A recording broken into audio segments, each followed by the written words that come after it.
Hello students. तो आज हम लोग स्टार्ट करने जा रहे हैं अपना नेक्स्ट टॉपिक पीरियोडिक प्रॉपर्टीज में, that is next property electron affinity. Electron affinity भी बोला जाता है और इलेक्ट्रॉन गेन एंथैल्पी भी बोला जाता है। दोनों चीज़ों का मतलब समझते हैं पहले। एफिनिटी मीन्स क्या होता है? एफिनिटी मीन्स लगाव, अट्रैक्शन, ठीक। और है क्या चीज़? पिछले क्लास में हम लोगों ने बात किया था कि चार्ज कैसे क्रिएट होता है। एक तो प्लस होता है, प्लस कब क्रिएट होता है? जब इलेक्ट्रॉन निकलता है। दूसरा माइनस कब क्रिएट होता है? जब इलेक्ट्रॉन गेन करता है। तो प्लस वाली प्रॉपर्टी थी आयोनाइजेशन एनर्जी, गेन वाली प्रॉपर्टी है इलेक्ट्रॉन एफिनिटी। समझ में आती बात? तो एफिनिटी का मतलब अट्रैक्शन, मतलब एटम में अगर इलेक्ट्रॉन डालो बाहर से और अट्रैक्शन हो, जो एनर्जी अट्रैक्शन होगा तो एनर्जी क्या होगी? रिलीज होगी। वही एनर्जी हमारी क्या होती है? Electron affinity. इलेक्ट्रॉन एफिनिटी, ये बात समझ में आती है। अब इलेक्ट्रॉन गेन एंथैल्पी को समझाता हूँ। ध्यान दीजिए, जैसे ए था, ए से ए माइनस बन रहा है, तो बताओ एनर्जी रिलीज होगी तो प्लस क्यू लिख दूँ, हीट। कोई दिक्कत यहाँ पे? इधर इलेक्ट्रॉन गेन कर रहा है। अब आप ध्यान दो, ये जो ए था इसकी कुछ अपनी एनर्जी रही होगी, हमने मान लिया ई ए। ये जो ए माइनस है इसकी कुछ एनर्जी है, मान लिया हमने ई ए माइनस। बताओ किसकी ज़्यादा होगी? ए की जितनी थी इलेक्ट्रॉन गेन करने से उसमें से एनर्जी निकल गई, तब क्या बचा? ए माइनस। तो ए माइनस की एनर्जी क्या होगी? कम होगी। तो बताओ अगर मैं डेल्टा एच निकालूं तो फाइनल माइनस इनिशियल, ये वैल्यू क्या आएगी? नेगेटिव। मतलब क्या है? ये एक्सोथर्मिक। अब ध्यान से दोनों में डिफरेंस पहले समझ लो। सबसे इंपॉर्टेंट यही, यहीं पे लोग कंफ्यूज होते हैं। Affinity means attraction. अगर अट्रैक्शन होगा तो मतलब एफिनिटी है, मतलब ई ए इलेक्ट्रॉन एफिनिटी क्या होगी? पॉजिटिव। लेकिन उल्टा जरा देखो, जब एफिनिटी है, अट्रैक्शन है, तो एनर्जी रिलीज हो रही, तो डेल्टा एच की वैल्यू क्या है? नेगेटिव। तो डेल्टा एच है क्या चीज? Enthalpy change. जब कोई एटम इलेक्ट्रॉन गेन करेगा, एंथैल्पी में जो चेंज आएगा that is electron gain enthalpy, और जो एनर्जी रिलीज होगी दैट इज इलेक्ट्रॉन एफिनिटी। दोनों में डिफरेंस क्या है? ये जो डेल्टा एच निकल के आएगा वो क्यू के ही इक्वल आएगा, क्योंकि वही तो निकल रही है। और यहाँ पे ई ए क्या हो जाएगा? क्यू। तो अगर इलेक्ट्रॉन एफिनिटी पॉजिटिव है तो डेल्टा एच नेगेटिव होगा, इलेक्ट्रॉन एफिनिटी नेगेटिव है तो डेल्टा एच क्या होगा? पॉजिटिव होगा। समझ गए बात को? क्लियर है ये चीज? चलो अब आगे बढ़ते हैं। डेफिनेशन तो क्लियर है। Amount of energy released when an electron is added to is being added in the balance cell of an isolated gaseous atom। Definition लिखा हुआ है, आपको नोट्स में मिल जाएगा, कोई दिक्कत नहीं है, ठीक। ए से ए माइनस बन गया, चलो ठीक। अब बात कर लेते हैं सक्सेसिव इलेक्ट्रॉन एफिनिटी। सबसे इंपॉर्टेंट ये होता है, जैसे सक्सेसिव आयोनाइजेशन एनर्जी देखा था वैसे सक्सेसिव इलेक्ट्रॉन एफिनिटी देख रहे हैं। अभी है क्या चीज? ए है ए माइनस, फिर ए माइनस से ए माइनस टू, ए माइनस टू से ए माइनस थ्री। इक्वेशन लिखना आपको आना चाहिए। ई ए वन है तो एटम अगर कोई है, मान लो हमने मान लिया एटम बी है, बी का ई ए वन का इक्वेशन क्या होगा? तो वन है तो एक माइनस कर दो, चार्ज कितना होगा यहाँ पे? जीरो। ई ए टू है तो चार्ज कितना होगा? वन। बस इलेक्ट्रॉन एफिनिटी है तो चार्ज नेगेटिव होगा, आयोनाइजेशन एनर्जी है तो चार्ज पॉजिटिव होगा। ये ध्यान रखना है, ठीक। अब पहली चीज ये है, उस चीज को मैं यहाँ से समझा रहा हूँ। इस चीज को मैंने ये लिख लिया, E A one, E A two, E A three, positive negative negative. क्यों ऐसा हो रहा है वो समझते हैं। जब भी कोई एटम ए है न्यूट्रल फॉर्म में, उसमें इलेक्ट्रॉन डालोगे तो पॉसिबिलिटी है कि वो इलेक्ट्रॉन ले भी सकता है, वो इलेक्ट्रॉन नहीं भी ले सकता है। मतलब अट्रैक्शन भी हो सकता है और रिपल्सन भी हो सकता है। लेकिन हम मान के चल रहे हैं कि पहला इलेक्ट्रॉन लेने पे क्या है? अट्रैक्शन। तो ए से ए माइनस जब बनेगा अट्रैक्शन, लेकिन बताओ क्या बहुत अट्रैक्शन होगा? नहीं, नॉर्मल होगा। तो इसकी वैल्यू क्या आएगी? अट्रैक्शन होगा तो वैल्यू क्या आएगी? पॉजिटिव। किसकी वैल्यू पॉजिटिव आएगी? इलेक्ट्रॉन एफिनिटी की, क्योंकि अट्रैक्शन है।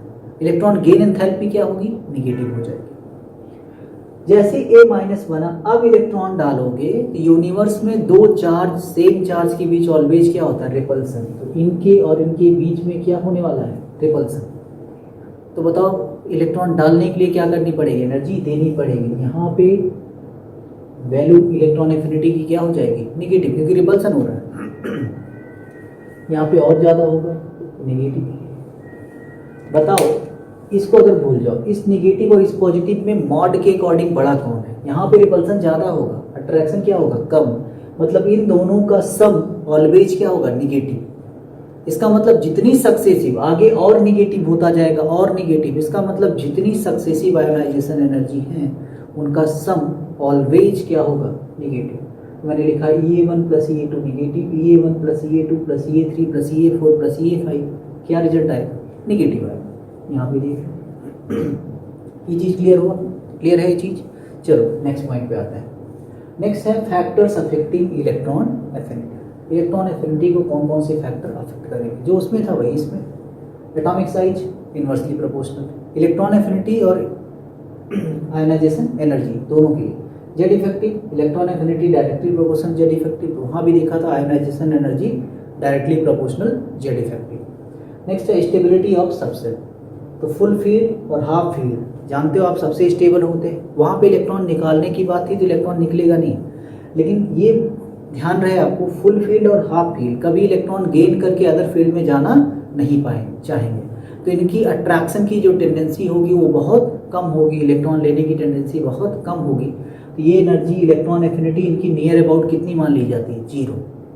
सही चीज़ तो ये इनका और एटम के साथ कंपैरिजन ना करो, क्योंकि ये इलेक्ट्रॉन गेन नहीं करते हैं। इतनी बात क्लियर है, आगे बढ़े। चलो तो हम लोग डिस्कस करने जा रहे हैं next point, that is trends in period. सबसे पहली चीज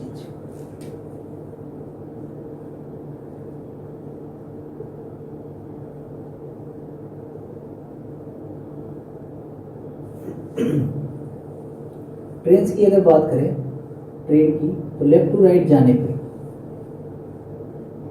सबसे पहली चीज तो देख लो जेड इफेक्टिव। साइज से कोई इफेक्ट तो होता नहीं, साइज चाहो तो साइज ले सकते हो, चाहे जेड इफेक्टिव लो।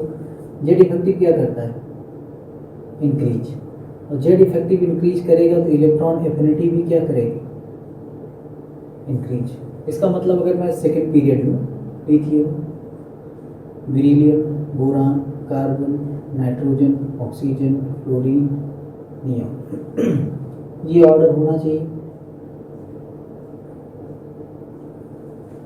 ठीक। लेकिन ये एक्सपेक्टेड ऑर्डर था, रॉन्ग ऑर्डर है, ये ऑर्डर करेक्ट नहीं है। क्यों नहीं है, तो सेम जैसे आयोनाइजेशन एनर्जी में आपने देखा था, यहाँ पे मैं लिख रहा हूँ helium 2s1, 2h2, 2s2, 2p1, 2p2, 2p3, 2p4, 2p5, 2p6। कोई दिक्कत यहाँ पे? अब इसको देख करके ही आप समझ गए होंगे इस चीज पे, ध्यान दो। फुल फील्ड कहाँ है, निकालो,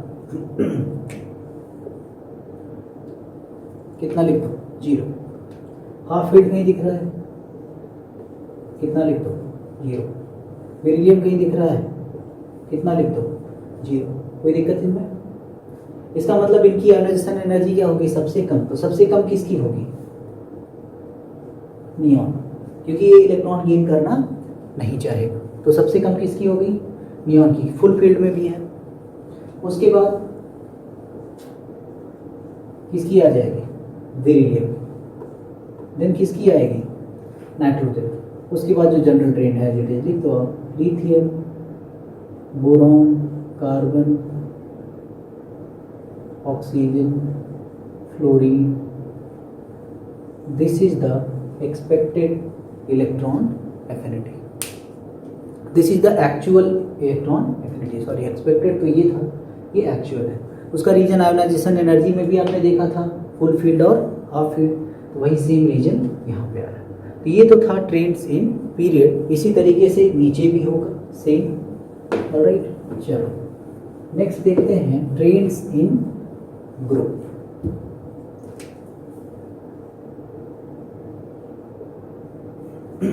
ग्रुप। चलो एक एक करके देखते हैं। ग्रुप में बेसिकली अगर हम लोग बात करें top to bottom, top to bottom अगर चल रहे हैं तो आप देखते हो साइज, साइज क्या करती है, इंक्रीज, और साइज इंक्रीज होगी, साइज इंक्रीज होगी तो बताओ इलेक्ट्रॉन एफिनिटी क्या करेगी, डिक्रीज। ठीक, चलो अब कुछ ट्रेड देखते हैं। सबसे पहले मैं देख रहा हूं ग्रुप 17, ग्रुप 17 के बारे में चेक करते हैं। ग्रुप 17 में आता कौन है, fluorine, chlorine, bromine and iodine. एस्टर को छोड़ रहा हूँ क्योंकि वो रेडियो एक्टिव है। ठीक, अब इनमें देखो अगर ट्रेंड की बात करें, एक्सपेक्टेड ट्रेंड की, तो होना क्या चाहिए, डाउन द ग्रुप जाने पे इलेक्ट्रॉन एफिनिटी क्या होनी चाहिए, डिक्रीज होनी चाहिए। लेकिन ऐसा नहीं होता, क्या है, सबसे ज़्यादा होनी किसकी चाहिए थी, फ्लोरीन की, लेकिन हो जाती है क्लोरीन की। ये ऑर्डर है। ये ऑर्डर मिल गया किसका आपको, ग्रुप 17। ग्रुप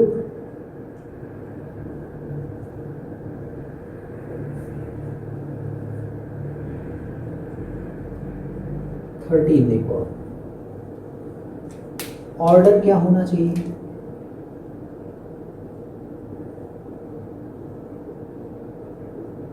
ये boron, aluminium, gallium, indium, thallium.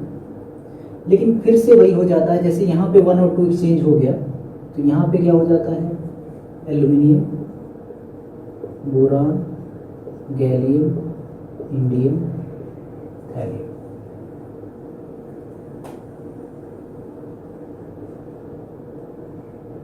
उसके बाद नंबर किसका आता है, ग्रुप 14 का। ग्रुप 14, ग्रुप 14 में कौन है, carbon, silicon, germanium, tin and lead. इसमें बताओ क्या होगा, इसमें भी सेम होना ऐसा चाहिए था, ये रॉन्ग है, करेक्ट, ये wrong, silicon, carbon, germanium, tin, lead, ये ऑर्डर करेक्ट है। ठीक, ये तो हो गया ग्रुप 14। उसके बाद देखो आप ग्रुप 15। ग्रुप 15 में बताओ, group 15 nitrogen, phosphorus, arsenic, antimony and bismuth. Expected order ये होना चाहिए था, एक्सपेक्टेड ऑर्डर ये होना चाहिए था, लेकिन ये नहीं है। फिर यहाँ पे एक्सचेंज कर दो, phosphorus, nitrogen, arsenic, antimony and bismuth. This is the wrong and this is correct. तो ध्यान से देखो तो फर्स्ट और सेकंड में एक्सचेंज हो रहा है। अब आ जाओ ग्रुप 16, इस पे स्टार लगा रहा हूँ, ये थोड़ा अलग है। ये क्या करता है, देखो ऑक्सीजन, सल्फर, सिलेनियम, टेलिनियम और पोलोनियम, ऑर्डर ये होना चाहिए। लेकिन होता क्या है, ये यहाँ पे एक्सचेंज करो, चलो एक्सचेंज कर दो, ये भी रॉन्ग है और ये भी रॉन्ग है। ये फाइनली एक्सचेंज होकर के एकदम पीछे चला जाता है, सल्फर, सिलेनियम, टेलिनियम, पोलोनियम, और तब यहाँ पे क्या आता है, oxygen. This is the correct order, this is the correct order.